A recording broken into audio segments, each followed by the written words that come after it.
আমরা দলকে ভালোবাসি। বিএনপিতে আমরা বহু আগের দিয়ে এবং এখনও, তো আমরা আগামীতে যে যেখানে থাকি না কেন আমরা বিএনপি ধানের শীষকে ভোট দেবো।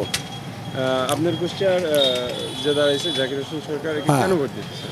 খুব ভালো মানুষ, একটা অত্যাধিক ভালো মানুষ। জাকির সরকার খুব ভালো ছেলে এবং খুবই ভালো ছেলে। সে নির্বাচনে বিজয়ী হলে আপনি কি আশা করতেছেন? আশা করবে দেশটা খুব ভালো চলবে, কুষ্টিয়ার সরকার কুষ্টিয়া সদরটা খুব ভালোভাবে চলবে, কারণ তার মেধাটা খুব ভালো আছে। জাকির সরকারের মেধাটা খুবই ভালো, সে পারবে। সে লুটপাটের ছেলে না, বহু ধনীপতির ছেলে। তার কমলাপুর নিজের বাসভবন আছে, বিশাল 7 বিঘির পারে বাড়ি, খুবই ভদ্র ছেলে। এ নিঃসন্দেহে আল্লাহ দিলে তার সে মেলা ভোটে চলে যাবে। সে জিতলে জনগণের রায় ভালো হবে, চলন ফিরন সব দিক থেকে উন্নয়ন হবে। সে জনগণ সুস্থ পাবে, সেও সুস্থ পাবে।